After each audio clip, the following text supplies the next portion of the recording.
आपको बचाने के लिए, आपके परिवार को बचाने के लिए पूरे देश में संपूर्ण लॉकडाउन होने जा रहा है।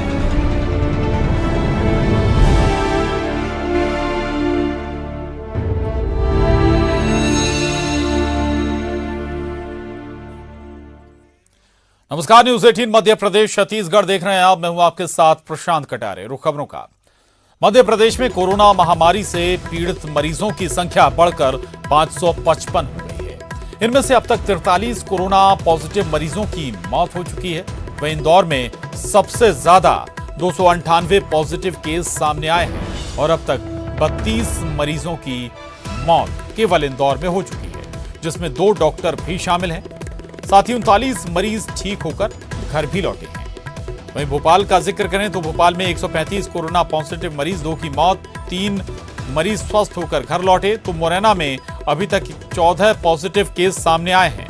साथ ही उज्जैन में 18 पॉजिटिव मरीज में से 5 की मौत हो चुकी है, जबकि जबलपुर में कोरोना पीड़ित मरीजों की संख्या 10 है और 5 मरीज स्वस्थ होकर घर लौट चुके हैं। इसके अलावा ग्वालियर में कोरोना पीड़ित मरीजों की संख्या 6 है और सभी 6 मरीज स्वस्थ होकर घर लौट चुके हैं। जबकि शिवपुरी का जिक्र करें तो शिवपुरी में 2 पॉजिटिव केस सामने आए हैं, जबकि दोनों मरीज स्वस्थ हो चुके हैं।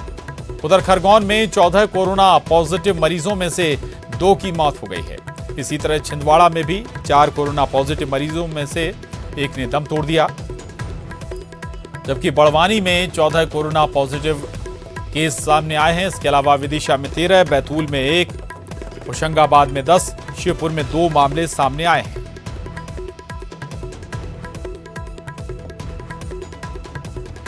वहीं रायसेन का जिक्र करें तो रायसेन में 1, खंडवा में 5 और धार में 1 और देवास में 3 मामले अभी तक कोरोना पॉजिटिव सामने आए हैं।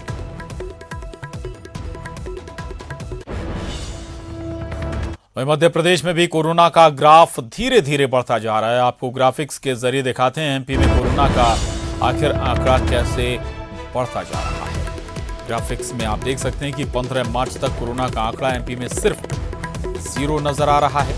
20 मार्च तक भी ये 0 था और एमपी में कोरोना की नो एंट्री थी, लेकिन 21 मार्च को उस वक्त हड़कंप मच गया जब 5 मामले अचानक सामने आ गए। फिर तो ग्राफ धीरे धीरे बढ़ता ही चला गया। 22 मार्च में कुल 7 मामले सामने आए कोरोना पॉजिटिव के। 23 मार्च में कुल 9 मामले सामने आए, जबकि 24 मार्च को 11 कोरोना पॉजिटिव सामने आए। साथ ही 25 मार्च को 17, तो 26 मार्च को 22, 27 मार्च को 30, 28 मार्च को 36 और 29 मार्च को 46 मामले सामने आए, जबकि 30 मार्च को 64, 31 मार्च को 86 मामले कोरोना पॉजिटिव के सामने आए। 1 अप्रैल को कुल 106 मामले हो गए सभी मिलाकर और 2 अप्रैल को कुल 124, जबकि 3 अप्रैल तक कुल जो आंकड़ा था वो 151 का हो गया। 4 अप्रैल तक 180 और 5 अप्रैल तक 218 मामले कुल सामने आए, जबकि 6 अप्रैल का अगर हम जिक्र करें 6 अप्रैल तक 259 मामले और 7 अप्रैल तक 319 और 8 अप्रैल को 390 का आंकड़ा मध्य प्रदेश में कोरोना पॉजिटिव मरीजों का हो गया। साथ ही 9 अप्रैल को 438, तो 10 अप्रैल को 484 और 11 अप्रैल को 500 का आंकड़ा पार हो गया। और अब तक अगर कुल कोरोना पॉजिटिव मामलों की बात करें तो ये आंकड़ा 550 तक जा पहुंचा है।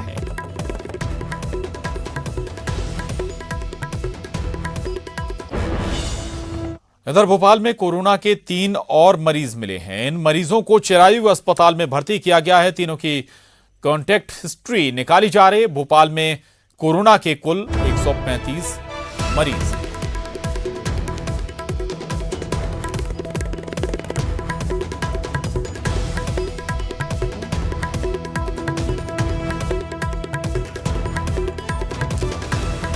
भोपाल में 3 नए कोरोना पॉजिटिव मरीज सामने आए हैं। अब इनकी भी हिस्ट्री निकाली जा रही है। कहां कहां ये गए, किन किन लोगों से इन्होंने मुलाकात की, कौन कौन इनके संपर्क में आया।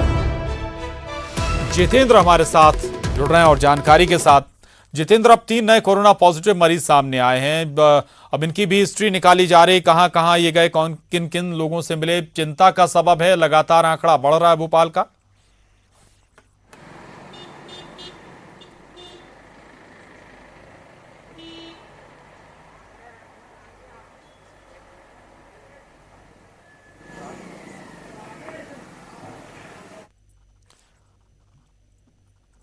जितेंद्र, आवाज आप तक पहुंच रही है?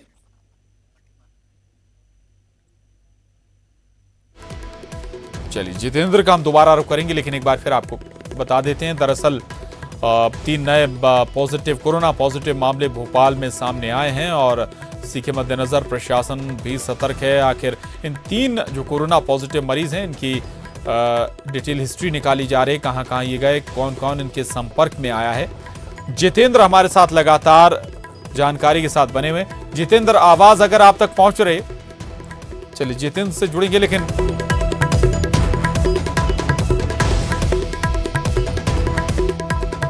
फिर आपको बता देते हैं, दरअसल जो 3 मरीज हैं उन्हें चिरायु अस्पताल में भर्ती कराया गया है।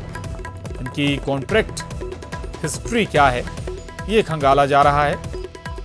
स्वाभाविक है, जिन जिन लोगों के ये संपर्क में आए हैं, जिन लोगों से इन्होंने मुलाकात की है, उन पर भी खतरा कोरोना संक्रमित होने का मंडरा रहा होगा। जितेंद्र हमारे साथ जुड़ गए।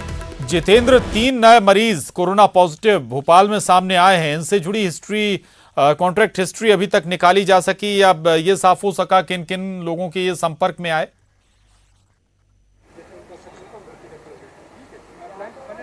देखिए, अगर बात करें तो ये फिर से चिंता वाली बात है कि 3 नए मरीज और प्रशासन की नजर में आ चुके हैं और आंकड़ा मध्य प्रदेश की बात करें तो 555 के करीब पहुंच चुका है और भोपाल में 135 के करीब कोरोना पॉजिटिव मरीज हैं और वहीं 3 लोग जो हैं अभी तक और सामने आ चुके हैं। कह सकते हैं कि प्रशासन लगातार इस तरह से मुस्तैदी कर रहा है और इनकी जो हिस्ट्री है, ट्रबल हिस्ट्री, उसे भी पता करने की लगातार कोशिश की जा रही है। मगर एक रात वाली बात, और ये भी यहाँ पर हम आपको दिखाना चाह रहे हैं कि कमलनाथ सरकार में जो दीनदयाल रसोई बंद हो गई थी, अब प्रशासन ने उसे चालू किया है और यहीं पर उन जरूरतमंदों के लिए भोजन बनाने की तैयारी की जा रही है और उन्हें भोजन उपलब्ध कराया जा रहा है। कमलनाथ सरकार ने जिस दीनदयाल रसोई को बंद किया था, अब उसे दोबारा शुरू किया जा रहा है शिवराज सरकार के जरिए। ये तस्वीरें भी जितेंद्र दिखा रहे हैं। जितेंद्र, दिखाइए इसका लाभ लोगों को किस तरह से मिल पा रहा है, थोड़ा तस्वीरें भी दिखाइए आप। जी बिल्कुल, हम आपको दिखाना चाह रहे हैं कि जो किचन है वहाँ का, वो किस तरह से काम कर रहा है, लोग किस तरह से अंदर अभी काम कर रहे हैं। हम आपको दिखाना चाह रहे हैं कि जो दीनदयाल रसोई जो कमलनाथ सरकार के कार्यकाल में बंद हो गई थी, उसे अब शिवराज सरकार में फिर से शुरू किया है ताकि गरीबों को, जरूरतमंदों को भोजन मिल सके। ये वो जरूरतमंद लोग हैं जो भोजन की तलाश में आते हैं, इन्हें खाना दिया जा रहा है। उसके बाद ये मेगा किचन है, आप देखिए, दीनदयाल रसोई का मेगा किचन है। यहाँ पर खाना बन रहा है और इस तरह से यहाँ पर खाना बनकर तैयार होकर साफ सफाई का ध्यान रखकर लोगों तक पहुंचाया जा रहा है। और यही वो दीनदयाल रसोई है जहां पर पहले भी योजना चालू की थी जब शिवराज सरकार थी, उसके बाद कमलनाथ सरकार के आने के बाद ये योजना बंद हो गई थी। इसका मेगा किचन आप देख सकते हैं कि यहाँ पर जिस तरह से खिचड़ी पैक की जा रही है, आज का जो मेन्यू है खिचड़ी है। बिल्कुल बिल्कुल, जितेंद्र, दीनदयाल रसोई दोबारा शुरू हो गई है। जो भूखे हैं या फिर जिनके पास कोई आसरा है नहीं खाने पीने का, उन्हें जरूर इसका लाभ मिलेगा। और जितेंद्र, आप भी सोशल डिस्टेंसिंग का जरूर ख्याल रखें इस दौरान। बहुत धन्यवाद जितेंद्र आपका इस जानकारी के लिए और इन तस्वीरों को हम तक पहुंचाने के लिए, दर्शकों तक पहुंचाने के लिए। अगली खबर का रुख कर रहे हैं। इधर इंदौर में कोरोना का लगातार कहर जारी है। यहां 2 और मरीजों की मौत हो गई है। सीएमएचओ ने इसकी पुष्टि की है। कोरोना संक्रमित मरीजों की मौत की संख्या यहां 32 हो चुकी है। तो इंदौर में कोरोना का कहर लगातार जारी है। लगातार न केवल कोरोना पॉजिटिव मरीजों के आंकड़े बढ़ रहे हैं, बल्कि कोरोना से प्रभावित लोगों की मौतों का आंकड़ा भी लगातार बढ़ता जा रहा है। कोरोना पॉजिटिव मरीजों की जो इस वायरस से मौत होने वाले मरीजों की संख्या भी अब 32 हो चुकी है। इंदौर में ही बॉम्बे हॉस्पिटल के एक डॉक्टर और एक नर्स भी कोरोना पॉजिटिव मिले हैं। एमजीएम मेडिकल की रिपोर्ट में ये बात पता चली है। आपको बता दें कि अब तक यहां 2 डॉक्टरों की मौत हो चुकी है और यहां कुल पॉजिटिव मरीजों का आंकड़ा 298 तक जा पहुंचा है।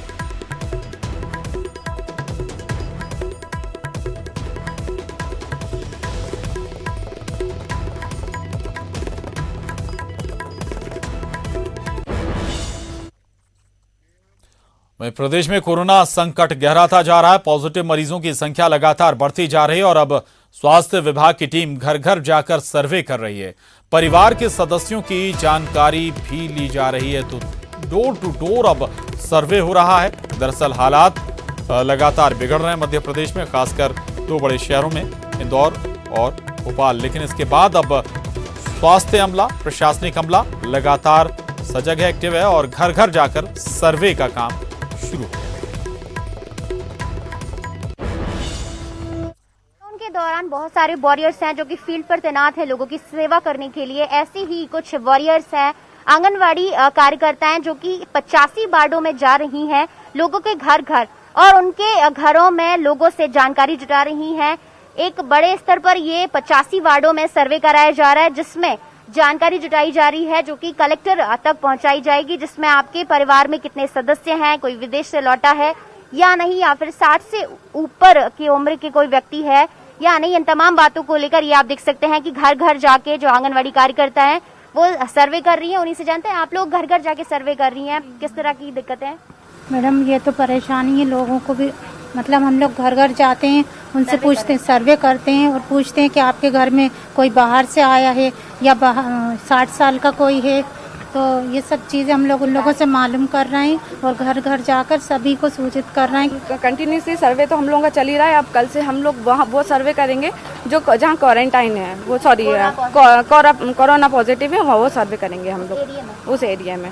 कल से उस एरिया में जाएंगे हम लोग। सबको जानकारी यही दे रहे हैं कि आप लोग घर में रहें, सुरक्षित रहें और कहीं से बाहर से सामान लेकर आएँ तो हाथ धोएं, सैनिटाइज का यूज़ करें। ये सब जानकारी हम लोग उन सबको दे रहे हैं। कोरोना 19 के तहत हमने है ना सारी कार्यकर्ताओं ने, हमारी एमपी की सारी कार्यकर्ताओं ने सीएम राहत कोष में, हमने सारी वर्करों ने एक दिन का मानदेय सीएम राहत कोष में देने के लिए हम सब कार्यकर्ता तैयार हो गए हैं।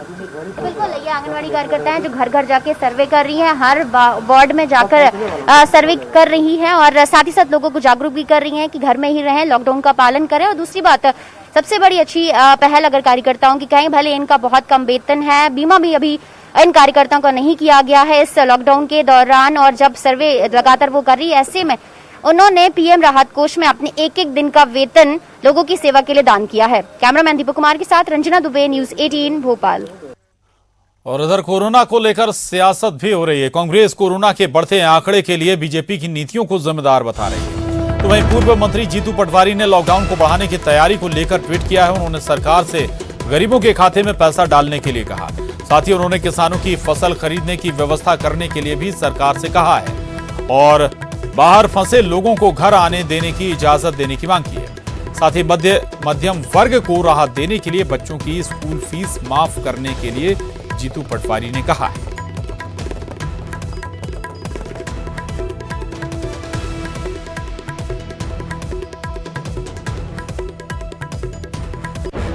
के बाद इस वक्त रुख कर रहे हैं पूर्व मुख्यमंत्री मध्य प्रदेश के कमलनाथ, पत्रकारों से बात कर रहे हैं, सुनते हैं। अभी भी नहीं आए। अभी रोज हम सुनते हैं कि 3 दिन बाद आएंगे, कोई कहते हैं 5 दिन बाद आएंगे, कोई कहते हैं मानेसर में बनेंगे। ये एक मजाक बनाया हुआ जनता को मूर्ख बनाने का, पब्लिक को मूर्ख बनाने का एक तरीका है। अगला प्रश्न सर हरिभूमि से है। सुशील सोनी पूछते हैं कि कल विवेक तनखा जी ने एक पत्र राष्ट्रपति जी के नाम लिखा है जिसमें वो मध्य प्रदेश में जल्द कैबिनेट विस्तार का निवेदन किया है। बतौर प्रदेश अध्यक्ष कमलनाथ जी, आपकी सोच इस विषय में क्या है? देखिए, संविधान में बड़े क्लियरली लिखा है, there shall be a constitution a council of ministers. ये नहीं कहा देयर मे बी, लिखा देयर शैल बी। जो मैंने विवेक तनखा जी की चिट्ठी से पत्र, वो एक प्रसिद्ध वकील हैं, उन्होंने इसमें अध्ययन जरूर किया होगा, पर उनकी बात बिल्कुल सही है कि अगर कॉन्स्टिट्यूशन में उन्होंने कोट किया है there shall be a council of ministers, अब ये काउंसिल ऑफ मिनिस्टर्स तो बना नहीं। ये होता है 2 दिन नहीं बना, 3 दिन नहीं बना, 5 दिन नहीं बना, ये तो बात आम होती है कि मुख्यमंत्री केवल शपथ लेते हैं। पर 23 मार्च से इस गंभीर हालत में, इस गंभीर परिस्थिति में कोई मंत्रिमंडल ना हो, ये तो मैं सोचता हूं मजाक, जनता का मजाक बनाने की बात है। अगला सवाल मैं ओपन करता हूं फ्लोर। वासेंद्र जी, आप अपना सवाल पूछें, अनम्यूट करें माइक और सवाल पूछने के बाद फिर म्यूट कर लें। हाँ, मेरा एक सवाल तो ये है कि अभी जो कमलनाथ जी जवाब दे रहे थे कि और विवेक तनखा जी की चिट्ठी के बारे में भी, तो मैं ये जानना चाह रहा हूं कि क्या कांग्रेस पार्टी को अभी भी उम्मीद है कि जब भी मंत्रिमंडल का विस्तार होगा तो जो असंतोष कांग्रेस पार्टी को झेलना पड़ा और कांग्रेस की सरकार चली गई और इनके विधायक बीजेपी की तरफ भाग गए, वही स्थिति बीजेपी को भी झेलना पड़ सकता है मंत्रिमंडल के विस्तार के साथ ही? और जब वहां असंतोष होगा तो फिर कांग्रेस को शायद मौका मिले दोबारा सरकार बनाने के लिए मध्य प्रदेश में उन असंतुष्ट विधायकों को अपने साथ लाकर। हमें उनकी आवश्यकता नहीं पड़ने वाली, पर असंतोष तो होगा, क्योंकि ये डिफरेंस जो है ये इतना कम है। और इन्होंने जिस प्रकार से ये सरकार बनाई है 22 मंत्रियों को, हमें ये नहीं भूलना चाहिए कि 24 उपचुनाव है, इसमें से 22 उपचुनाव जो हैं, ये जो 22 ने इस्तीफा दिया, जिनसे इस्तीफा दिलवाया गया, ये बहुत बड़े खेल करके किस प्रकार का प्रलोभन, मैं इस पर जाना नहीं चाहता, पूरा मध्य प्रदेश जानता है कि क्या प्रलोभन दिया गया, कितना प्रलोभन दिया गया, मैं इसमें जाना नहीं चाहता हूं। ये 22 लोगों को अंत में जनता का सामना करना पड़ेगा, जो जिंदगी भर भाजपा की आलोचना करते रहे और कांग्रेस का झंडा लिए घूमते रहे। अब ये झंडा लेके जाएंगे बीजेपी का। सबसे पहले तो स्थानीय लेवल पर बीजेपी के जो कार्यकर्ता हैं वो कहेंगे ये तो अतिक्रमण हो रहा है, एक प्रकार का हमारे क्षेत्र में अतिक्रमण है, और उनका भविष्य तो चौपट। एक तो उनकी भावनाओं को बड़ी ठेस पहुंची है। पब्लिक आज मूर्ख नहीं है, पब्लिक को भी समझ है। अगर हम देखें, फेसबुक देखें, पूरा सोशल मीडिया देखें, किस प्रकार के प्रश्न उनसे पूछे जा रहे हैं, तो ये 22 में से ये कितने जीत पाएंगे, ये सबसे बड़ी बात है।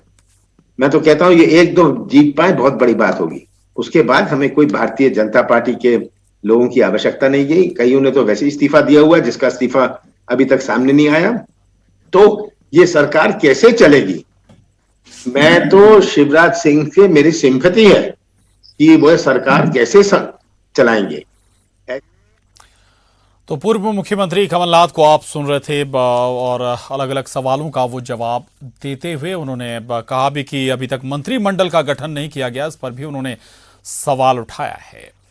आगे बढ़ते हैं। कोरोना जैसी गंभीर बीमारी के कारण जहां एक और देश में हाहाकार मचा हुआ है, तो वहीं छत्तीसगढ़ इस संकट की घड़ी में धैर्य के साथ कोरोना से अपनी जंग लड़ रहा है। मुख्यमंत्री भूपेश बघेल के नेतृत्व में एक और शासन प्रशासन कोरोना से हो रही जंग में उसे हराने के लिए अपनी शक्तियां झोंक रहा है, तो दूसरी ओर सीएम ने संकट की घड़ी में प्रदेशवासियों को राहत देने के लिए कई ऐसे कदम उठाए हैं जिससे कि उन्हें राहत मिली है। एक कुशल प्रशासक की असली पहचान संकट की घड़ी में होती है। दरअसल समूचे विश्व सहित देश में फैले कोरोना के संक्रमण से छत्तीसगढ़ भी अछूता नहीं है, लेकिन सीएम भूपेश बघेल ने जैसे इस भयंकर संकट को पहले ही भांप लिया था। यही वजह है कि सीएम भूपेश बघेल एक ओर कोरोना से डटकर मुकाबला कर रहे हैं, तो दूसरी ओर इस संकट की घड़ी में प्रदेशवासियों को राहत पहुंचाने के लिए कई कदम उठा रहे हैं, जिससे कोरोना से जंग बड़ी आसान दिख रही है। भूपेश बघेल जी ने जो सबसे बेहतरीन निर्णय लिया कि 21 तारीख से ही धारा 144 लागू की और इसके बाद लॉकडाउन जो छत्तीसगढ़ को किया, सीमा जो थी उसको सील किया, उसके कारण बाहर के लोग छत्तीसगढ़ में कम आ पाए। सीएम के निर्देश पर युद्ध स्तर पर कोरोना संक्रमण को रोकने का प्रयास जारी है। शहरों में मरीजों के इलाज के लिए एक और समुचित व्यवस्था की गई है, तो दूसरी ओर शहर को सैनिटाइज कर कोरोना के संक्रमण को समाप्त किया जा रहा है। शासन प्रशासन के इन्हीं प्रयासों का नतीजा है कि दुर्ग जिले में महज एक ही कोरोना संक्रमित मिला और उसकी भी रिपोर्ट नेगेटिव आई। इस बीच सीएम भूपेश बघेल ने गरीब और जरूरतमंद परिवारों के लिए 3 माह का राशन देने का न सिर्फ ऐलान किया है, बल्कि इन्हें देने का कार्य भी आरंभ हो गया है। मुख्यमंत्री भूपेश बघेल के द्वारा जितनी भी कोरोना से संबंधित निर्णय लिए गए हैं बहुत ही ऐतिहासिक और सराहनीय है। नहीं, राहत तो मान के चलो 75% राहत मिलेगा। हमारे जो मुख्यमंत्री भूपेश बघेल जी ने जो काम किया है उसकी हर जगह लोग तारीफ कर रहे हैं। तो आज अगर ये स्थिति वो नहीं किए रहते तो आज पूरे प्रदेश में हाहाकार मच जाता गरीब लोगों के घर में।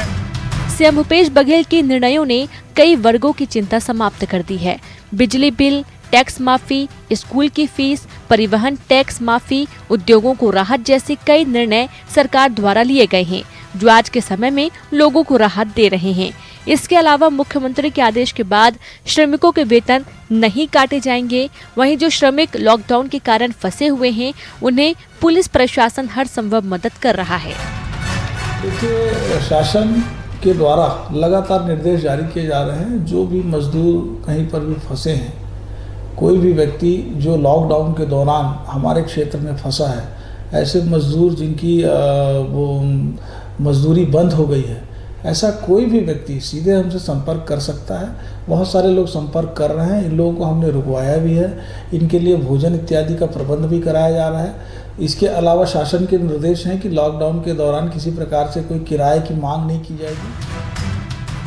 मुख्यमंत्री भूपेश बघेल ने एक सच्चे प्रशासन को परिभाषित किया है।